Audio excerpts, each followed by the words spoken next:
Olá, gente, de volta, né? Dando continuidade ao módulo básico da disciplina de comunicação.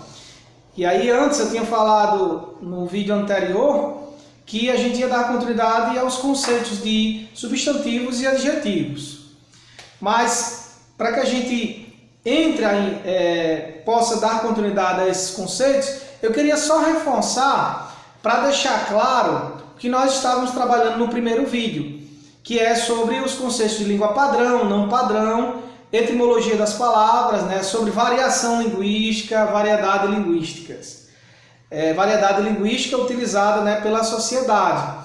Então eu estou em mãos aqui um livro, o livro pode ser também sinalizado para vocês como uma indicação de leitura, de Marcos Wagner. O livro se chama A Língua de Eulalia. É uma novela sociolinguística, né? Um diálogo articulado de uma história de uma professora universitária com alguns dos sua sobrinha e alguns pesquisadores, estudantes, que fazem um diálogo tratando sobre as características da língua padrão e não padrão e das características que o português padrão e o português não padrão ele traz nos seus significados para a sociedade. Então, é interessante relembrar e deixar claro para vocês que a língua não padrão, que é aquela que não segue a normativa da gramática, a convenção criada e construída por especialistas da linguagem, ela existe porque ela está mais ligada à pronúncia da palavra em determinados locais e grupos sociais, em regiões, né, o que nós chamamos em comunidades, pessoas que convivem em determinados lugares, que constrói o que nós chamamos aquele dialeto, né, o que constrói a linguagem. Então, por exemplo, quando nós escutamos alguém falar assim, velho, trabalho, colher, globo, broco, né, que ao invés de ser bloco, broco, ao invés de ser globo, grobo, trocando aí esse trocadilho de letras. Neste caso aí, pessoal, nós vamos considerar a questão cultural de convivência em comunidade dessa pessoa, desse interlocutor que fala. É por isso que a língua não padrão, ele valoriza essa essência social e cultural, para que não haja preconceito linguístico, certo? Para você ter ideia, como reforçando também sobre o sentido e significado das palavras, né, a origem das palavras, a palavra bárbaro, ela tinha um sentido de estrangeiro. E com o preconceito da sociedade, incutida na sociedade sobre uma pessoa estrangeira, né, que aí isso na Europa e em outros países, foi se perpetuando para a nossa cultura ocidental como alguém cruel, né? Alguém marginalizado. Então, bárbaro, ele foi construindo significados diferenciados a cada tempo histórico vivenciado por cada sociedade. Como a influência disso, não é, pessoal? Então, a língua não padrão, a comunidade onde você está inserida, normalmente você vai encontrar com essas questões, né? Agora, por exemplo, quando alguém diz assim, uma palavra, né?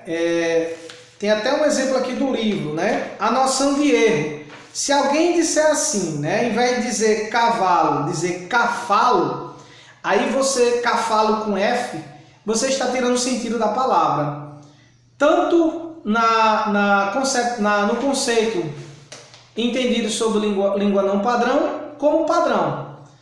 Porque a questão do erro está também como você vai tirar o sentido da palavra. Se eu falei trabalhar, mas se teve uma intenção comunicativa que todos compreenderam que eu estou relacionando a trabalhar, a palavra trabalhar, então houve uma intenção comunicativa, se consolidou ali entre interlocutores, entre emissor e receptor, a pessoa que está recebendo a mensagem, um significado. Então, neste caso, nós damos sentido que trabalhar, apesar da língua padrão não reconhecer como normativa, é é preciso que a gente considere também a língua não padrão devido à condição do interlocutor, a condição cultural, a condição social daquela comunidade que ele entende essas palavras, que dão significado a essas palavras. Então, só vai ter sentido de erro gramatical e erro de transposição de sentido das palavras, se, por exemplo, eu mudar o sentido da palavra. Trabalhar não muda o sentido de entender trabalhar. Broco não muda o sentido da palavra bloco. Vocês compreenderam? Bicicleta, como eu havia dito para vocês no exemplo no primeiro vídeo, não muda o sentido de entender bicicleta. Então, a partir do momento que eu disser cavalo, e aí eu considerar depois e vou repetir essa palavra dizendo cafalo, aí eu já mudo todo o sentido da palavra. A palavra cavalo não é cafalo. Cafalo já vai interpretar um outro sentido, vai saber, não sei nem que significado é essa palavra. Talvez até sem sentido, sem significado. Então, a partir do momento que não tem compreensão da língua não padrão, não existe uma intenção comunicativa entre interlocutores, entre emissor e receptor, no canal da comunicação, essa língua não existe nem na língua padrão e nem na língua não padrão, ou seja, então ela é inventada, perde o sentido da palavra, o significado da palavra, certo? Então isso aí é para deixar bem claro que devemos considerar, E os contextos da formalidade e informalidade são conceitos diferenciados, como eu havia dito no primeiro vídeo, só para reforçar também. Está mais ligado à questão também de etiquetas, A formalidade é a palavra mais formal em ambientes. E qual ambiente você vai chegar e vai tratar aquela linguagem? Então, uma linguagem formal é tudo, desde o aspecto figurativo das imagens, do layout de um espaço, até a linguagem verbalizada, é uma linguagem formal, aquela linguagem mais vernácula, mais padronizada. Uma linguagem informal é uma linguagem mais descontraída, não só uma linguagem de gírias, mas uma linguagem mais chula, mais de intimidade, até mesmo com interlocutores. Então é importante a gente diferenciar essas questões. E quanto aos conceitos, pessoal, vamos lá para o que é a continuação desse vídeo, os conceitos iniciais de significados de substantivos e adjetivos.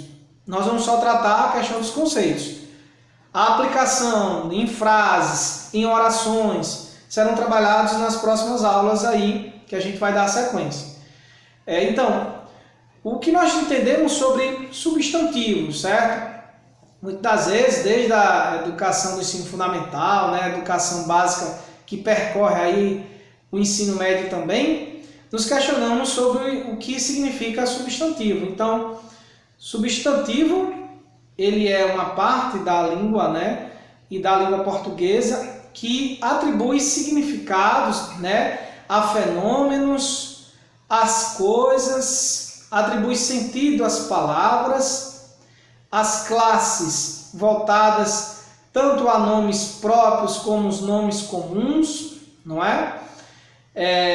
Então ele tem todo esse papel de identificar e nomear as coisas e os fenômenos.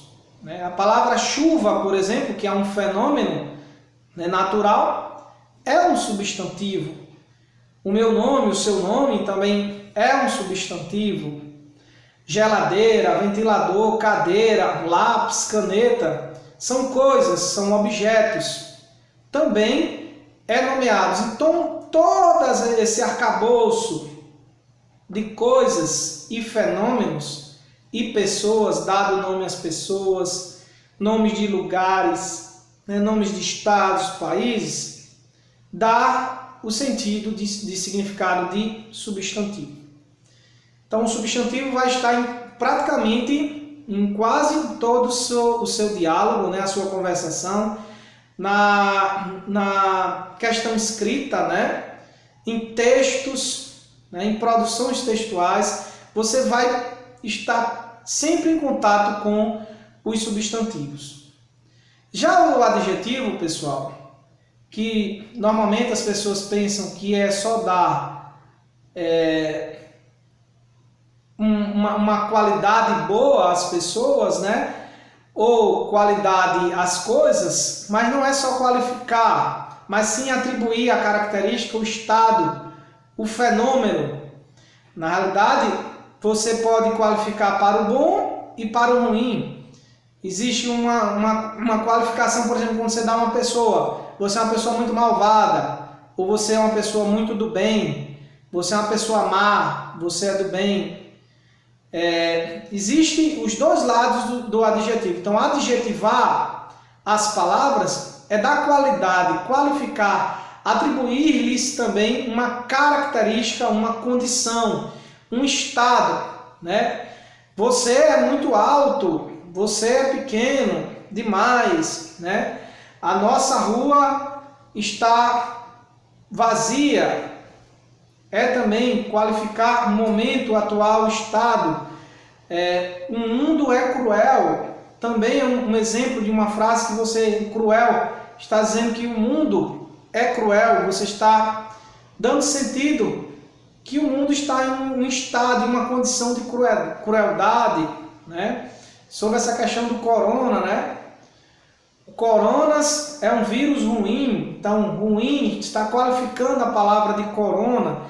E assim nós vamos detalhar mais nos próximos vídeos, nas orações, né, e nas frases, como aplicar e como identificar cada substantivo e as classificações desses substantivos, que a gente escuta muito: substantivo próprio, substantivo comum, coletivo, composto.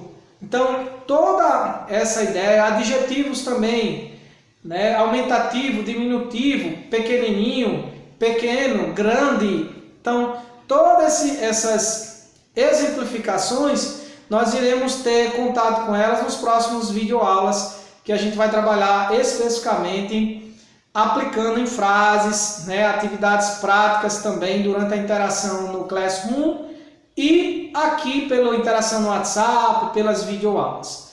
Fiquem atentos que a gente está sempre conectado com vocês, tá, pessoal? Um abraço, fiquem com Deus. Estamos encerrando aí o encontro de hoje, a aula de hoje, com essas duas videoaulas que vem reforçando os conceitos de língua padrão, não padrão, etimologia das palavras, conceitos iniciais sobre substantivos e adjetivos. Fiquem com Deus. Um grande abraço conectado.